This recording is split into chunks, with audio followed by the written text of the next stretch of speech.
تاکہ نحو اور صرف دونوں میں جو ہے نا آپ سب کی بہتر تیاری ہو سکے۔ اور میں نے بتایا تھا کہ عربی گرامر میں یہ دونوں چیزیں لازم اور ملزوم ہیں، ان دونوں کو ساتھ لے کے چلنا پڑتا ہے تاکہ بہتر انداز سے عربی گرامر کی سمجھ آ سکے۔ کل کے سبق میں ہم نے کچھ اصطلاحات ہم پڑھ چکے ہیں، جس میں زبر زیر پیش اور اس کے بعد تنوین اور تشدید وغیرہ، اور پھر واحد تثنیہ جمع، اس پر بھی ہماری بات ہوئی تھی۔ پھر وہ 3 حالات جو ہے نا، متکلم اور مخاطب اور غائب۔ تو ویسے مخاطب کس کو کہتے ہیں؟ کون بتائے گا مجھے؟ جس سے بات کی جا رہی ہو، جس سے بات کی جا رہی ہے اس کو شاباش، ڈائریکٹ بات۔ Very good. جس سے بات کی جا رہی ہو وہ مخاطب ہے۔ شاباش، آپ نے بالکل ٹھیک کہا۔ اس کے بعد غائب کا بھی ہم نے پڑھا تھا۔ پھر زمانے کا میں نے بتایا تھا کہ زمانے کے 3 حالات ہیں۔ کیا کیا ہم نے پڑھا تھا زمانے میں؟ کون سے 3 حالات ہیں زمان؟ ماضی، حال اور مستقبل۔ جی، ماضی، حال اور مستقبل۔ حال اور مستقبل کو کیا کہتے ہیں عربی میں؟ حال اور مستقبل کے لیے کون سا لفظ استعمال ہوتا ہے؟ مضارع۔ شاباش، مضارع لفظ استعمال ہوتا ہے۔ یہ ہم نے اصطلاحات کچھ ہم پڑھ چکے ہیں۔ اس کے بعد ثلاثی مجرد اور حروف علت اور حروف صحیحہ کا بھی میں نے بتایا تھا کہ یہ حروف علت اور حروف صحیحہ میں کیا فرق ہے۔ اپنے مائک صاف رکھا کریں۔ اور اس کے بعد ہم نے حروف صحیحہ اور حروف اصلیہ ہم پڑھ چکے ہیں، اور میں نے بتایا تھا کہ وہ فاعلہ کے وزن پہ جو حروف ہوتے ہیں وہ اصلیہ ہوتے ہیں، اور فاعلہ کے وزن سے جو ہٹ کے جو حروف ہوتے ہیں وہ کیا ہوتے ہیں؟ حروف زائدہ۔ حروف زائدہ وہ حروف ہیں جو فا عین لام کے وزن سے ہٹ کے، یہ فی الحال صرف ہم نے اس میں پڑھے تھے جو آغاز میں۔ آج کی کلاس میں انشاءاللہ ہم آگے بڑھیں گے اور آہستہ آہستہ ہم ان کو تفصیلاً سمجھیں گے انشاءاللہ تعالی۔ سبق نمبر 2 ہے، آئیں آگے بڑھتے ہیں۔ سبق نمبر 2 میں انہوں نے علم الصرف کے بارے میں کچھ اہم باتیں بتائی ہیں کہ علم الصرف کا مقصد کیا ہے۔ لغوی معنی علم الصرف کا انہوں نے بتایا کہ پھیرنا اور تبدیل کرنا۔ صرف کا مطلب ہوتا ہے پھیرنا اور تبدیل کرنا، اور کیونکہ میں نے بتایا تھا کہ علم الصرف میں ہم الفاظوں پھیرنا تبدیل کرنا، الفاظوں میں تبدیلی کو پڑھتے ہیں کہ اگر ایک لفظ ہمارے پاس ہے تو اس میں کہاں کہاں کیسے کیسے آپ چینجنگ کریں گے تو اس سے کیا کیا مطلب بن سکتے ہیں۔ یہ اس چیز کو علم الصرف نے بتانا ہوتا ہے کہ یہاں پہ زبر لگائیں گے تو کیا بنے گا، پیش لگائیں گے تو کیا بنے گا، زیر لگائیں گے تو کیا بنے گا، جو چینجنگز ہیں ان کی تفصیلات ہمیں علم الصرف نے بتانا ہوتا ہے۔ اصطلاحی تعریف: یہ صرف وہ علم ہے جس میں صیغے بنانے اور ان میں تغیر کرنے کے قواعد و ضوابط بیان کیے جاتے ہیں۔ صیغے بنانے، صیغے انشاءاللہ ہم آگے پڑھیں گے کہ کیا صیغے کسے کہتے ہیں۔ تو صیغہ جو بنتے ہیں اور ان میں جو چینجنگز کرتے ہیں، حروف عربی زبان میں جو بھی حروف ہوتے ہیں ان میں چینجنگ کرنے سے کہاں کہاں تبدیلی آتی ہے، یہ اصطلاحی تعریف ہے۔ اس کے بعد اس کا اس علم کا موضوع جو ہے نا وہ ہے فعل۔ میں نے بتایا تھا جب ہم علم النحو ہم پڑھ رہے تھے پچھلے ہفتے میں، تو میں نے بتایا تھا کہ ہم یہ جو نحو ہے اس میں زیادہ معاملہ اسم کا ہوتا ہے اور صرف میں زیادہ معاملہ فعل کا ہوتا ہے، یعنی صرف میں فعل پہ زیادہ بحث ہے اور نحو میں اسم پہ زیادہ بحث ہے۔ اور اس علم کا مقصد اور فائدہ جو ہے نا وہ یہ ہے کہ اس سے انسان عربی کے مفرد الفاظ کا صحیح تلفظ کرنا اور ان میں غلطی کرنے سے محفوظ رہتا ہے، کہ عربی صحیح تلفظ آپ کر پاتے ہیں اور اس میں آپ غلطی سے بچ جاتے ہیں۔ یہ علم سیکھنا، جس طرح ہم نے نحو میں پڑھا تھا کہ وہ فرض کفایہ ہے، اور اسی طرح صرف میں بھی یہی ہے کہ یہ فرض کفایہ ہے کہ ہر بندے کے لیے علم الصرف، علم النحو سیکھنا فرض نہیں ہے۔ یہ اگر معاشرے میں کچھ لوگ سیکھ جائیں تو وہی کافی ہے، اور وہی انہیں چاہیے کہ وہ دوسروں کو بھی سکھائے اور دوسروں کی غلطیوں کی کم سے کم اصلاح ضرور کریں۔ تو تو یہ علم الصرف کے بارے میں جو بنیادی باتیں ہیں، یہ جن بچوں نے پیپر دینے ہوتے ہیں یہ ان کے لیے ضروری ہے کہ وہ ان باتوں کو ذہن میں بٹھا دیں۔ پھر کلمہ کی تعریف اور تقسیم یہ ہم علم النحو میں بھی پڑھ چکے ہیں، اس لیے میں اس میں زیادہ تفصیل میں نہیں جاؤں گا۔ کلمہ ہمارے پاس جو بھی الفاظ ہوتے ہیں عربی زبان میں وہ 3 قسم کے ہوتے ہیں۔ عربی زبان میں جتنے بھی الفاظ ہیں وہ کتنے قسم کے ہوتے ہیں؟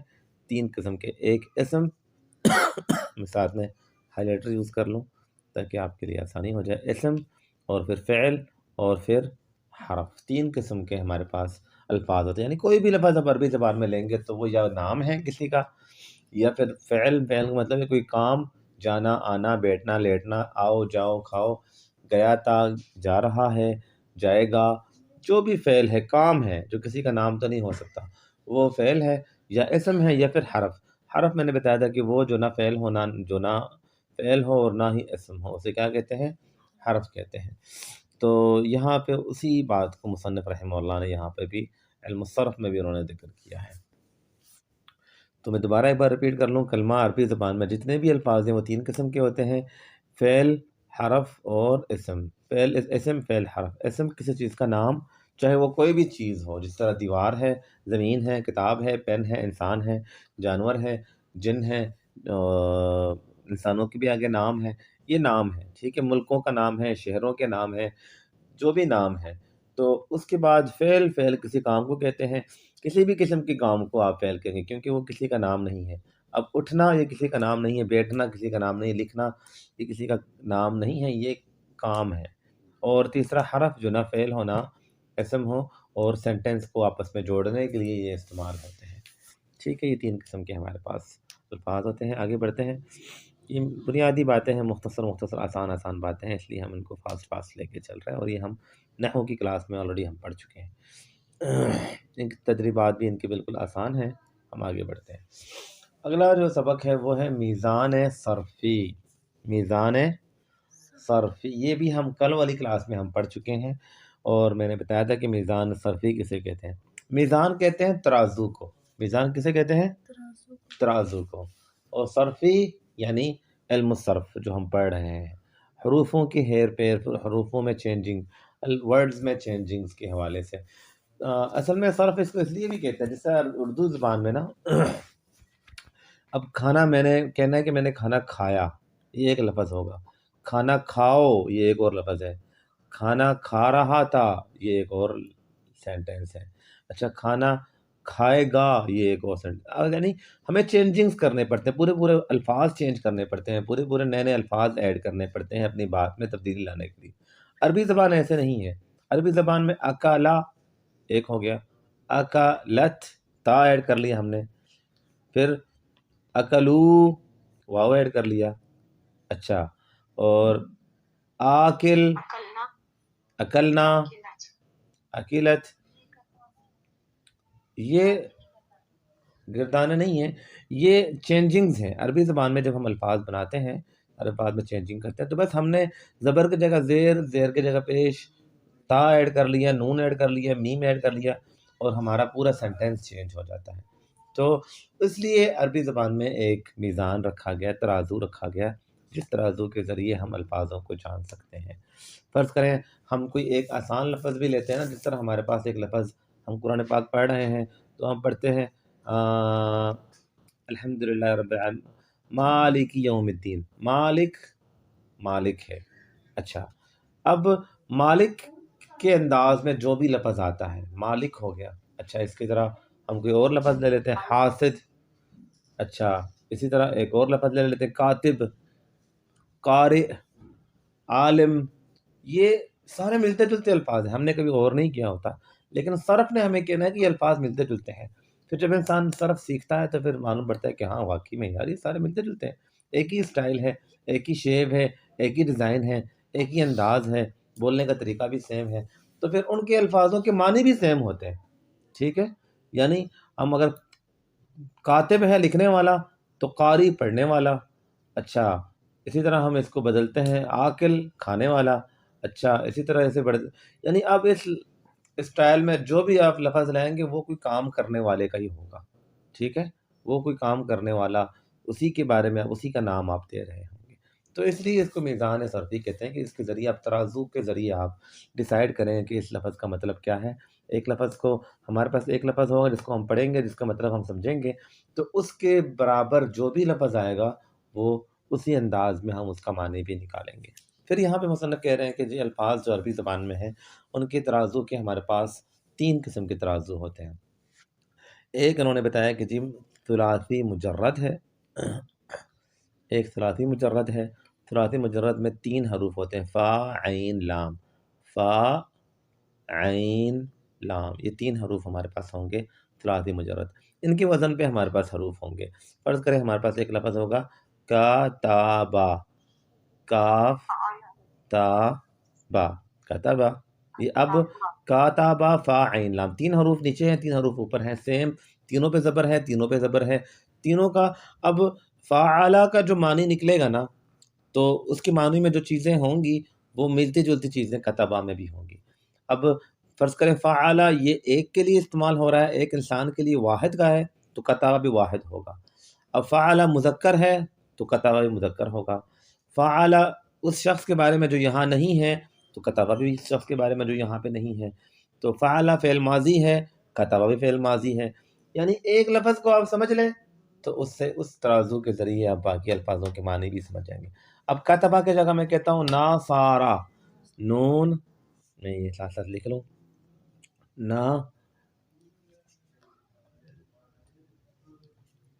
ناصارا.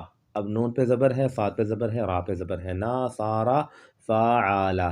اب ناصارا بھی یہ بھی فعل ماضی ہے، یہ بھی واحد ہے، یہ بھی مذکر ہے، یہ بھی غائب ہے، تو یہ ساری چیزیں اس میں بھی آ جاتی ہیں. تو اس لیے اس کو ہم کہتے ہیں میزان صرفی. اس طرح کے الفاظ آپ نے بہت زیادہ پڑھے ہوں گے جو انشاءاللہ ہم آگے اس کا سبق آئے گا تو ہم اس کو پراپر پڑھیں گے. اچھا یہاں پہ انہوں نے کہا کہ ایک ہمارے پاس ہے فعالا، اور نمبر 2 ایک تو ثلاثی مجرد ہے. میں یہ جو کچھ لکھا ہے ان کو میں ذرا صاف کر لوں تاکہ آپ کے لیے ذرا آسانی ہو جائے. اچھا نمبر 2 انہوں نے بتایا کہ جی ہمارے پاس رباعی مجرد ہے. رباعی مطلب وہ جہاں پہ 4 حروف ہوں، وہ حروف وہ سینٹنس. جس طرح ناصارہ میں 3 ہے نا، تو کچھ ہمارے پاس ایسے الفاظ آئیں گے جہاں پہ 4 ہوں گے، تو ان کو ہم نے فعالالا، فعالالا کے وزن پہ رکھنا ہے. اس انداز سے ہم نے دیکھنا ہے.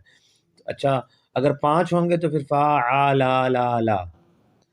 زیادہ تر قرآن پاک میں جو الفاظ ہیں وہ ثلاثی ہیں، 3 الفاظوں والے ہیں، یعنی 90% 3 الفاظ والے ہیں. ٹھیک ہے، باقی 8% یا 9% آپ کے پاس وہ ہوں گے جو 4 الفاظ والے ہیں، پھر 1% صرف ہوں گے جو خماسی ہوں گے. ٹھیک ہے، تو آپ ثلاثی کو سمجھ لیں اچھی طریقے سے تو پھر باقی 2 بھی آپ کو آسانی سے سمجھ آ جائیں گے انشاءاللہ. تو یہ ہے میزان صرفی.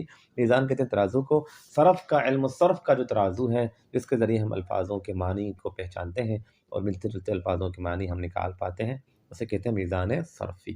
یہ آج کا ہمارا یہ اس پیج میں جو ہم نے پڑھا ہے. آگے بڑھتے ہیں اللہ کا نام لے کے. آسان اسباق ہیں اس لیے ہم فاسٹ ان کو لے کے چل رہے ہیں. جو تفصیلی اسباق ہوں گے ان پہ ہم تفصیل سے رک پڑیں گے انشاءاللہ.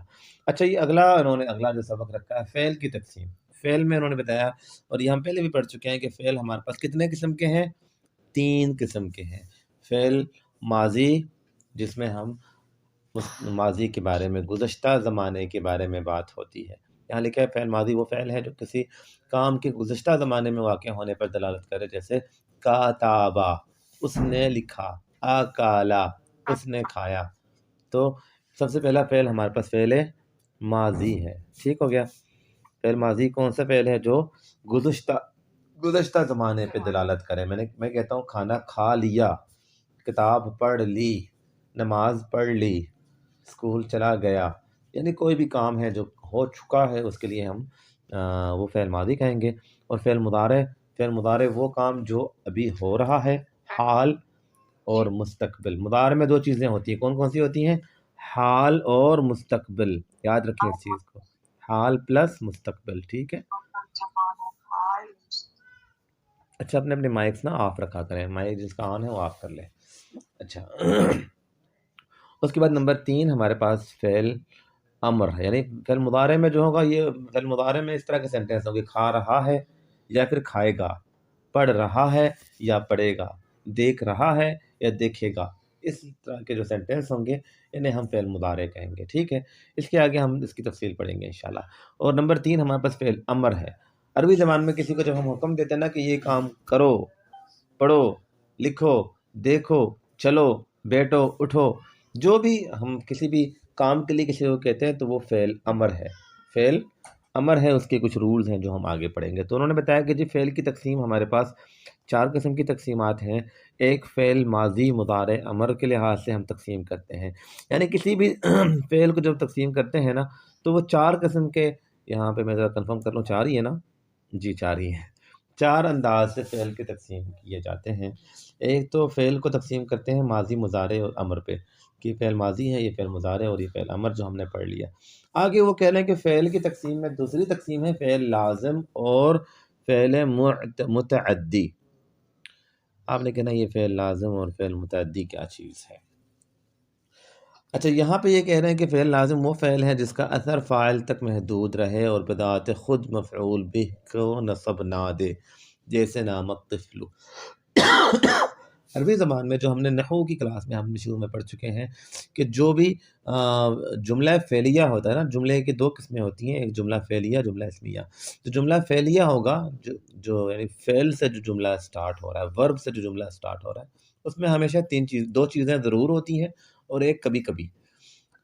ہر جملے میں جو جملہ فعلیہ ہوگا اس میں 2 چیزیں ضرور ہوتی ہیں۔ اب انہوں نے ہمارے سامنے جو مثال رکھی ہے، نام الطفل، بچہ سو گیا۔ اس میں نام یہ فعل ہے، کام ہے، بچے کے ساتھ کیا ہوا جی بچہ سو گیا، سونا کام ہے، ٹھیک ہے۔ الطفل یہ نام ہے، بچہ سو گیا، کون سویا جی بچہ سویا۔ اب نام الطفل سے بات ہماری کمپلیٹ ہو گئی۔ جس جملے میں صرف فعل ہو اور فاعل ہو، کام ہو اور کرنے والا ہو، بس یہ 2 چیزیں ہوں، اس جملے کو ہم کہتے ہیں فعل لازم۔ کیا کہتے ہیں اس کو؟ فعل لازم۔ فعل لازم وہ جملہ ہے جس میں صرف فعل اور فاعل ہو، اس میں صرف 2 چیزیں ہیں تو وہ فعل لازم ہے، ٹھیک ہے۔ دونوں چیزوں سے بات ہماری کمپلیٹ ہو گئی۔ اب بچہ سو گیا، بات پوری ہو گئی، اس میں کوئی بات رہ نہیں گئی ہے، ٹھیک ہے۔ لیکن کچھ اس طرح کے سینٹنس ہوتے ہیں جہاں پہ ہمیں صرف فعل اور فاعل سے بات پوری نہیں ہوتی ہے، ہمیں تیسری مفعول به بھی لانا پڑتا ہے۔ یعنی انہوں نے آگے مثال دیا ہے، قرأ خالد الکتاب، قرأ خالد الکتاب، یہ دیکھیں میں نے اس کو ہائی لائٹ کر دیا ہے۔ اب یہ جو سینٹنس ہے نا، قرأ خالد الکتاب، قرأ یہ فعل ہے، پڑھا۔ اچھا پڑھنے والا کون ہے؟ خالد، خالد نے پڑھا، ٹھیک ہے۔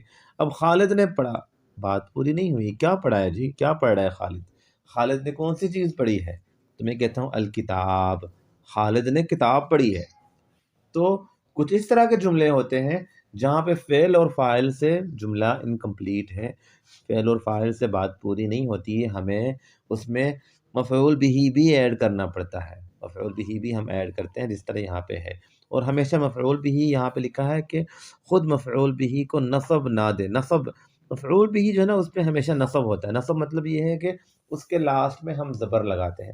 اب دیکھیں الکتابہ، الکتابہ ہے نا، قرأ خالد الکتابہ، کتابہ کیوں ہے؟ کیونکہ یہ مفعول به ہے۔ جو مفعول به ہوگا نا، جو تیسرا ورڈ ہوگا کلمے میں، سینٹینس میں، اس کے اوپر ہم زبر لگاتے ہیں اگر وہ اس جملے کا حصہ ہو۔ اس طرح یہاں پہ مفعول به کتاب ہے تو قرأ خالد الکتابہ، تو قرأ فعل ہو گیا، کام ہے، وہ کام جس کے بارے میں بات چل رہی ہے۔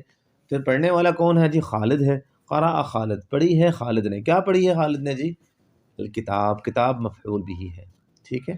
تو مفعول به، جس سینٹینس میں مفعول به کی ضرورت پڑے اس سینٹینس کو ہم کیا کہتے ہیں؟ فعل متعدی۔ جس سینٹینس میں مفعول به کی ضرورت نہ پڑے، مفعول به کے علاوہ ہی بات پوری ہو جائے، اسے کہتے ہیں فعل لازم۔ سمجھ آ رہی ہے؟ ہمارے پاس 2 قسم کے فعل ہیں، ایک فعل لازم اور ایک فعل متعدی۔ لازم وہ ہے جہاں پہ فعل اور فاعل ہے، بات ختم ہو جاتی ہے۔ متعدی وہ ہے جہاں فعل بھی ہے، فاعل بھی ہے، لیکن بات کو پوری کرنے کے لیے ہمیں مفعول به کی بھی ضرورت پڑتی ہے، وہ فعل متعدی ہے۔ چلیے آگے بڑھتے ہیں۔ ٹھیک ہے، یہ صحیح میسج کیا آپ نے، صحیح لکھا ہے کہ جس فعل کے ساتھ مفعول کی بھی ضرورت ہو اس کو متعدی کہتے ہیں، فعل، فاعل اور مفعول۔ شاباش، چلیں آگے بڑھتے ہیں اللہ کا نام لے کے۔ اچھا آگے انہوں نے کہا کہ فعل کی ایک اور تقسیم بھی ہے۔ تقسیمات سے مراد یہ ہے کہ نا، جس طرح ایک لفظ ہے، ہم کہتے ہیں کہ یہ انسان بھی ہے، یہ بندہ انسان بھی ہے، یہ بندہ جو ہے نا یہ لڑکا بھی ہے، یہ بندہ جو ہے نا یہ سمجھدار بھی ہے، یہ بندہ جو ہے نا عقل مند بھی ہے، یہ بندہ جو ہے نا پڑھا لکھا بھی ہے. یعنی کوئی ضروری نہیں ہے کہ ایک بندہ ہو تو ایک ہی چیز ہو. تو فعل کی بھی بڑی تقسیمات ہوتی ہیں کہ اس لحاظ سے تقسیم کریں گے تو یہ ہے. اب مرد اور عورت کے لحاظ سے تقسیم کریں گے تو یہ مرد ہے. اچھا، اور سمجھدار اور ناسمجھ کے لحاظ سے تقسیم کریں گے تو یہ سمجھدار ہے. یعنی اس انداز سے ہم الگ الگ تقسیمات ہوتے ہیں ہر چیز کے. تو فعل میں بھی انہوں نے کہا کہ جی اگر ہم زمانے کے لحاظ سے اگر ہم اس کے انداز سے زمانے کے لحاظ سے کرتے ہیں تو پھر ماضی مضارع امر میں چلے جاتے ہیں، اور فاعل اور مفعول کے لحاظ سے دیکھتے ہیں تو وہ پھر فعل لازم اور متعدی ہے.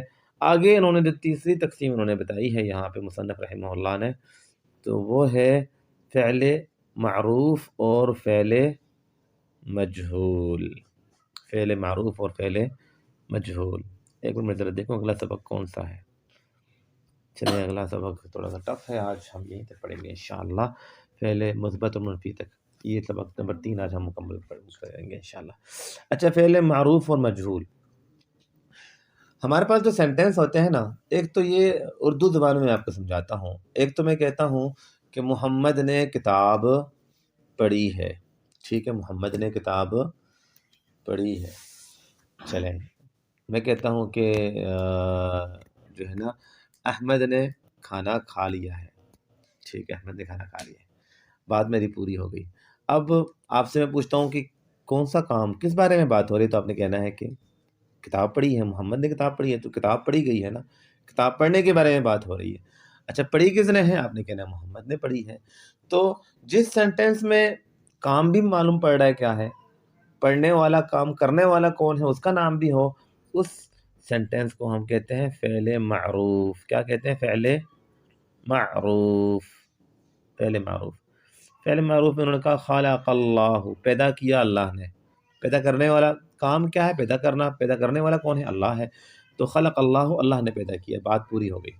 اچھا، لیکن ایک وہ کلمہ ہوتا ہے جہاں پہ کرنے والے کا نام میں واضح نہیں کرتا ہوں. میں کہتا ہوں ابھی میں نے پہلے کہا تھا کہ محمد نے کتاب پڑھی ہے نا، اب میں کہتا ہوں کتاب پڑھی گئی. مجھے کسی نے کتاب دی، کہا کتاب پڑھو، کسی کو پڑھواؤ. وہ مجھ سے پوچھتا کتاب پڑھ لی؟ میں نے کہا کتاب پڑھ لی گئی ہے. کتاب پڑھ لی گئی ہے کہ مطلب یہ نہیں کہ میں نے پڑھی ہے یا کس نے پڑھی ہے، وہ میں بات ہی نہیں کر رہا ہوں. ٹھیک ہے، کام جو آپ نے دیا تھا وہ ہو گیا. اچھا، کھانا کھا لیا گیا؟ جی کھانا کھا لیا گیا ہے. کھانا کھا لیا گیا ہے کہ مطلب یہ ہے کہ کس نے کھایا اس کے بارے میں نے بات ہی نہیں کی ہے. تو وہ فعل، وہ جملہ جس میں کرنے والے کا پتہ ہو کہ کرنے والا کون ہے، اسے کہتے ہیں فعل معروف. جیسے میں نے کہا محمد نے کتاب پڑھی ہے. یہاں پہ انہوں نے مثال دی کہ اللہ نے بنایا، اللہ نے پیدا کیا ہے. تو پیدا کرنا یہ کام ہے، پیدا کرنے والا کون ہے؟ اللہ ہے. لیکن اسی سینٹینس کو جب آگے لے کے چلتے ہیں، انہوں نے آگے مثال دی ہے. وہ کہہ رہے ہیں کہ خلق الانسان. اگر پہلا جو سینٹینس تھا اس میں تھا خلق اللہ، پیدا کیا اللہ نے. اگر اس میں ہم ایڈ کرتے ہیں انسان تو پھر خلق اللہ الانسان، اللہ نے انسان کو پیدا کیا ہے. ٹھیک ہے، اب پیدا کرنا کام ہے، پیدا کرنے والا اللہ ہے. پیدا کس کو کیا؟ انسان کو کیا. لیکن جب آپ کہتے ہیں خلق الانسان، خلق الانسان پیدا کیا گیا انسان، انسان پیدا کیا گیا ہے، پیدا کرنا کام ہے. پیدا کس کو کیا گیا ہے؟ انسان کو. پیدا کرنے والا کون ہے؟ اس کا نام میں نے نہیں لیا. تو فعل مجہول اس فعل کو کہتے ہیں جہاں پہ کرنے والے کا نام نہیں لیا جاتا. دوبارہ رپیٹ کرتا ہوں، تھوڑا سا یہ علم الصرف اور علم النحو تھوڑے سے وہ ہوتے ہیں، ان کو دھیان سے سمجھنا پڑتا ہے، لیکن آپ ایک بار سمجھ لیں گے تو انشاءاللہ آپ کے ذہن میں یہ باتیں بیٹھ جائیں گی. ایسا فعل، ایسا سینٹینس، ایسا فعل جس میں صرف فاعل ہو، یعنی جس میں فاعل کی ضرورت پڑے، کرنے والے کو واضح کرنا پڑے کہ کرنے والا کون ہے، اس فعل کو کہتے ہیں فعل معروف. جس فعل میں ہم کرنے والے کو واضح نہیں کرتے ہیں اسے کہتے ہیں مجہول. فاعل، جو کرنے والے کو ہم عربی میں کہتے ہیں فاعل، جس نے کام کیا ہے نا وہ فاعل ہے. جیسے میں نے کہا نا حاسد حسد کرنے والا، کاتب لکھنے والا، یہ کام کرنے والے ہیں. قاری پڑھنے والا، یہ پڑھنے والا ہے. تو جو بھی کام کرنے والا ہے اس کے نام اگر موجود ہے سینٹینس میں، اس کا نام لے کے آپ بات کر رہے ہیں تو وہ معروف ہے. کرنے والے کا نام ہٹا کے آپ بات کر رہے ہیں تو وہ مجہول ہے. ٹھیک ہے، یہ ہماری ایک تقسیم ہے فعل کی، فعل معروف و فعل مجہول. مجھے امید ہے کہ آپ کو سمجھ آ چکی ہوگی. پھر بھی کسی کو سمجھ نہ آئے تو بعد میں پوچھ لیں مجھ سے. اور آخری تقسیم یہاں پہ مصنف رحمہ اللہ نے جو رکھی ہے آسان ہے یہ، اور وہ ہے فعل مثبت اور فعل منفی. فعل مثبت اور فعل منفی. اچھا، فعل مثبت اور منفی کسے کہتے ہیں؟ یہاں پہ مصنف کہہ رہے ہیں کہ فعل مثبت وہ فعل ہے جس کے شروع میں حرف نفی نہ ہو، ما، لا وغیرہ نہ ہو. جیسے نصارہ مدد کی اس نے، ینصرو مدد کرتا ہے وہ، مدد کرے گا وہ. پھر انہوں نے کہا فعل منفی وہ فعل ہے جس سے پہلے حرف نفی ہو. جیسے ما کتبا نہیں لکھا اس نے، لا یکتبو نہیں لکھتا وہ.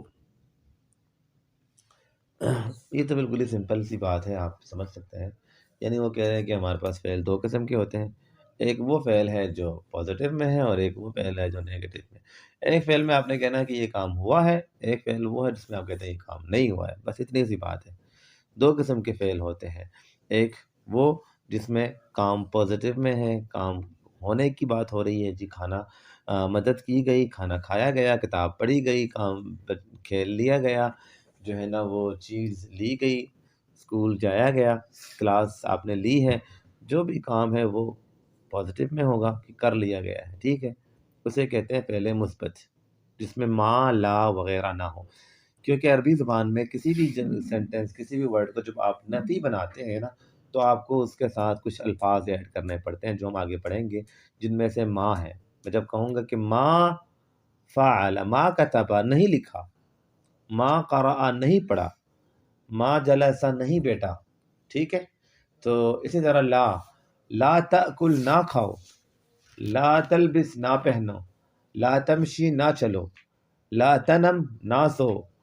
تو یہ جو الفاظ ہیں یہ روکنے کے لیے ہیں، منع کرنے کے لیے ہیں. تو اگر ان میں سے کوئی لفظ ورڈ سے پہلے آ جائے تو اس کا مطلب ہے کہ نہیں کرنا ہے. تو یہ جملہ فعل منفی ہے کہ نہیں کرنا ہے. اور اگر ان میں سے کوئی لفظ نہ آئے، مدد کرو، بیٹو، کھاؤ، لیٹو، تو پھر وہ جملہ مثبت ہے.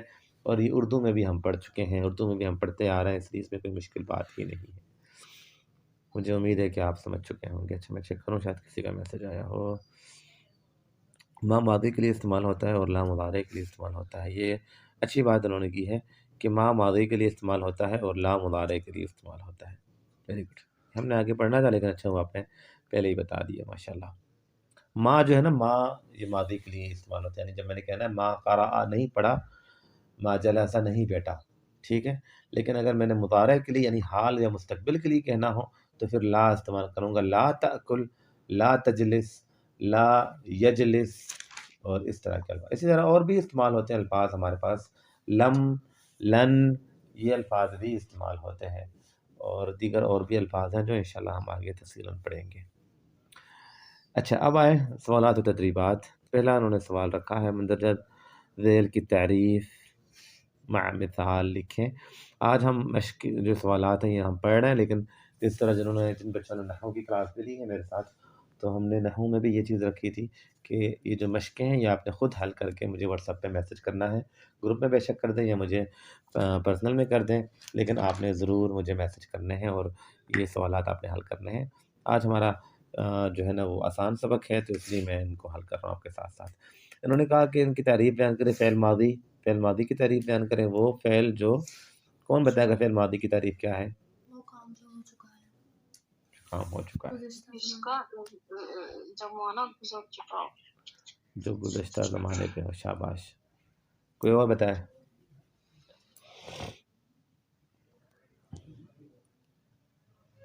کوئی کام گزشتہ زمانے میں واقع ہو. کوئی کام جو گزشتہ زمانے میں واقع ہو. شاباش. اور کوئی بتائے؟ چلیں آگے بڑھتے ہیں. فعل مضارع کسے کہتے ہیں؟ جس میں حال مستقبل ہو. اس میں حال اور مستقبل ہو. اچھا کام کو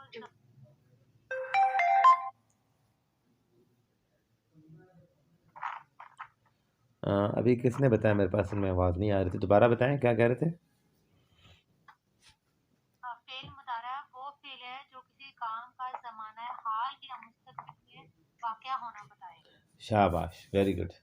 اچھا یہاں میں ایک بات واضح کر لوں کہ کچھ ہمارے پاس اصطلاحات ہوتے ہیں جو کتابی اصطلاحات ہوتے ہیں، یعنی ہم نے کتاب میں ہم پڑھ چکے ہیں کہ اس کا یہ مطلب ہے، اس کا وہ مطلب ہے.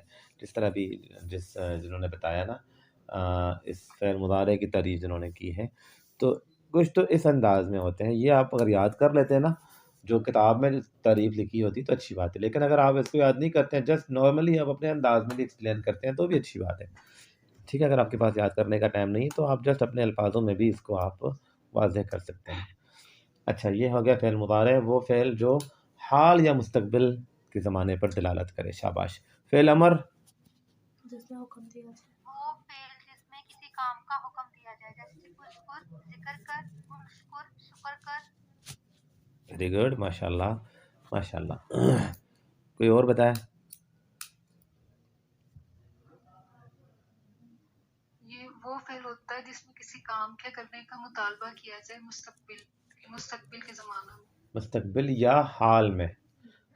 یا حال میں یا جی، کسی کام کے کرنے کا حکم دیا جائے. ٹھیک ہے، آپ نے اچھے الفاظوں میں اپنے اس کو ایکسپلین کیا ہے. Very good. اچھا اس کے بعد ہم نے فعل لازم اور متعدی ہم پڑھ چکے ہیں. لازم کسے کہتے ہیں؟ فعل لازم وہ فعل ہوتا ہے کہ جس میں بات فاعل تک ہی کمپلیٹ ہو جاتی ہے، ہمیں مفعول بھی کی ضرورت نہیں ہوتی. ویری گڈ، ماشاء اللہ. فعل متعدی کوئی اور بتائے؟ فعل متعدی میں ایک فاعل ہے، ایک مفعول ہے اور ایک مفعول بھی ہے. ایک فعل ہے، کام کرنے والا. جس میں فعل متعدی میں مفعول کی ضرورت ہوتی ہے. شاباش. فعل متعدی میں وہ فعل جس میں فاعل سے بات پوری نہ ہو بلکہ مفعول بھی کی بھی ضرورت پڑے. ٹھیک ہے، چلے ماشاء اللہ سب نے اچھا ایکسپلین کیا. اچھا آگے انہوں نے کہا مندرجہ ذیل خالی جگہ مناسب لفظ سے پر کریں. جس فعل کے شروع میں حرف نفی ہو اسے فعل ڈیش کہتے ہیں. کیا کہتے ہیں اسے؟ منفی. ویری گڈ، اسے فعل منفی کہتے ہیں. اچھا اس کے بعد ہے جس فعل کی نسبت مفعول بھی کے طرف ہو اور اس کا فاعل ذکر نہ ہو اسے فعل ڈیش کہتے ہیں، مجہول کے مجہول کہتے ہیں. شاباش، کیونکہ اس میں بات مفعول بھی کی طرف ہو رہی ہوتی ہے. میں کہتا ہوں کتاب پڑھی گئی، تو کتاب تو مفعول بھی ہے نا، کتاب پڑھنے والا تو نہیں ہے، پڑھنے والے کا تو میں نے نام ہی نہیں لیا ہے. تو جو شخص جس چیز کے بارے میں بات ہو رہی ہے وہ مفعول بھی ہے، وہ چیز ہے جس کے ساتھ وہ کام ہوا ہے. اچھا اس کے بعد فاعل کا نائب بن کے آ جاتا ہے. جی اسے فاعل کے نائب بھی ہم کہہ سکتے ہیں کیونکہ وہ سینٹینس میں فاعل کی جگہ وہ لفظ آ رہا ہوتا ہے. شاباش، جنہوں نے یہ بات کی بالکل صحیح بات کی ہے. یہ جو اسکرین کے اوپر ٹیکسٹ لکھتے جا رہے ہیں تو آپ کہیں اور لکھ لیں، اسکرین پہ نہ لکھیں. اچھا آخری سوال جو ہمارے مشق میں ہے، جو فعل کسی کام کا زمانہ حال یا استقبال میں واقع ہونا بتائے اسے فعل ڈیش کہتے ہیں. ماشاء اللہ، میں نے ابھی پوری بات پڑھی نہیں ہے اور بچوں کے میسیجز شروع ہو گئے. ماشاء اللہ، شاباش، بہت ہی اچھی بات ہے. جو زمانہ حال یا مستقبل ہونے پہ واقع ہونے پہ بتائے اسے فعل مضارع کہتے ہیں. شاباش، ویری گڈ. چلیں آج کے لیے اتنا کافی. پھر بھی کسی کو اگر کسی بات کی سمجھ نہیں آئی ہے تو آپ جو ہے نا مجھے میسج کر کے پوچھ لیں. اچھا جو کل کا جو سبق ہے نا وہ بہت امپورٹنٹ ہے اور کل سے تھوڑا سا ہمارا سبق تھوڑا سا چینج ہونے لگا ہے، تو آپ میں سے سب کوشش کریں کہ